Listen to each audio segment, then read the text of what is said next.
चलिए आज समझते हैं ग्रामर के उस कंफ्यूजिंग पार्ट को जिसे हम टेंस भी कहते हैं।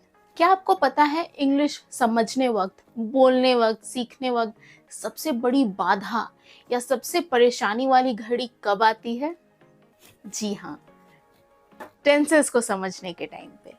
तो चलिए अगले कुछ वीडियोस में हम टेंसेस को अच्छे से डिटेल में समझेंगे ताकि आपको इंग्लिश बोलने या समझने में कोई भी परेशानी ना हो। आपको तो पता ही होगा कि टेंसेस टाइम से रिलेटेड है, तभी तो उसके 3 पार्ट्स है, प्रेजेंट, पास्ट एंड फ्यूचर। अब देखिए, आपको टेंसेस को समझना है तो आपको वर्ब्स को भी समझना होगा। जो टेंसेस है वो वर्ब्स पे परफॉर्म होता है। जब हम कोई सेंटेंस कहते हैं तो उसमें इम्पॉर्टेंट पार्ट होता है वर्ब। वो काम कब हुआ है, पास्ट में, प्रेजेंट में या फ्यूचर में होने वाला है। इस चीज़ को समझाने के लिए हम टेंसेस का यूज़ करते हैं। आपको पता है कि किसी भी इंसान को सबसे ज़्यादा कन्फ्यूजन यहीं पे होती है। उसे समझ में नहीं आता है कि वर्ब यूज़ करना है, कहाँ करना है और किस टेंस में यूज़ करना है। तो आज हम इसे ही क्लियर करने वाले हैं। जैसा कि मैंने आपको पहले बताया कि टेंस में 3 पार्ट्स होते हैं, 3 important parts, present, past and future. अब इनके और भी सब पार्ट्स हैं, लेकिन आज जो हम समझने वाले हैं वो है simple tense, simple present tense, simple past tense and simple future tense. जैसा कि नाम है simple, it's very simple. Simple present tense क्या है? कोई भी ऐसे एक्शंस जो कि प्रेजेंट में हमेशा होते हैं, या कोई यूनिवर्सल ट्रूथ, कोई फैक्ट या कोई रूटीन वर्क, उसको एक्सप्लेन करने के लिए हम सिंपल प्रेजेंट टेंस का यूज़ करते हैं। अब सिंपल पास्ट टेंस क्या होता है? सिंपल पास्ट टेंस वो है जो कुछ ऐसी एक्टिविटीज़ जो अभी बस पास्ट में, अभी से ही बिल्कुल थोड़ी देर पहले हुई हो या कुछ पास्ट में हुआ हो, उसे डिफाइन करने के लिए हम सिंपल पास्ट टेंस का यूज़ करते हैं। सिंपल फ्यूचर टेंस क्या है? सिंपल फ्यूचर टेंस वो है जो हम फ्यूचर में करने वाले हैं। I will explain you more.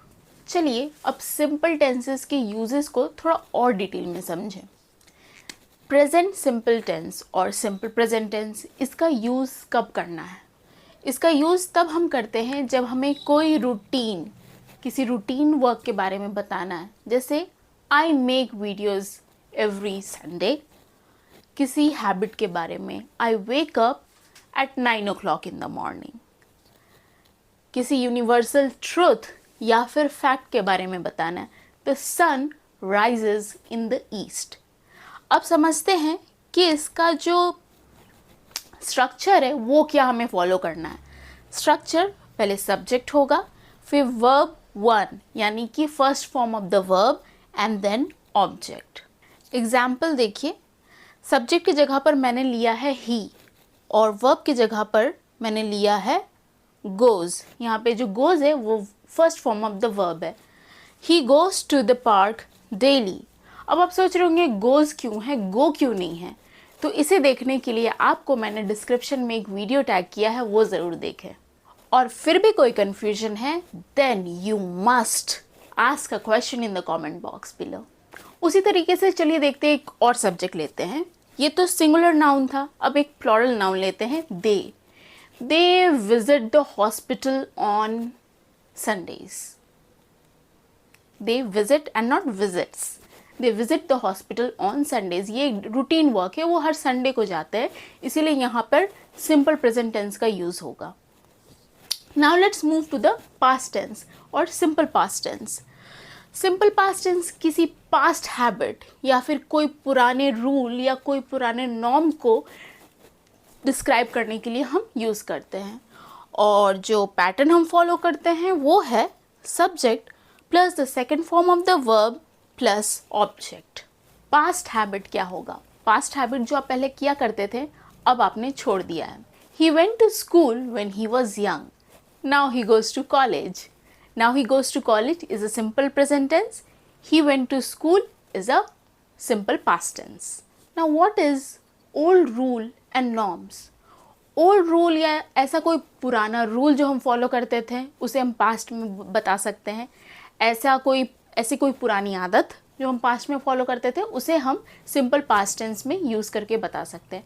For example, we sent mails only through post office, but now we do it online. Now, the pattern that we follow, subject, he ate his lunch an hour ago. यहाँ पे ये जो ate है, this is the second form of the verb. Eat, ate, eaten. Second form is ate. So, he ate his lunch an hour ago.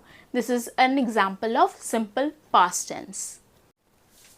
Now, let's move to the simple future tense. What is simple future tense? Let's understand it by its uses. इसे हमें use कहाँ करना है? किसी भी future event के बारे में जब हमें बताना हो तब हम सिंपल फ्यूचर टेंस का यूज़ करेंगे. किसी प्रेडिक्शन के बारे में बताना हो, या जब भी हम कभी कोई क्वेश्चन पूछते हैं, किसी फ्यूचर से रिलेटेड क्वेश्चन, या ऐसे भी कभी क्वेश्चन पूछते हैं, तब हम सिंपल फ्यूचर टेंस का यूज़ करते हैं. फ्यूचर पॉसिबिलिटी के बारे में जब बताना हो तब हम सिंपल फ्यूचर टेंस का यूज़ करते हैं. और जो पैटर्न हम फॉलो करते हैं, जो स्ट्रक्चर हम फॉलो करते हैं, वो ये है: सब्जेक्ट प्लस विल और शैल plus verb, first form of the verb plus object. Now let's understand these uses through examples. Future events: India will host the G20 summit. This is a future event and we can write it like this. India, the subject, will plus verb 1, the first form of the verb. The G20 summit is the object. Now any prediction: it will rain.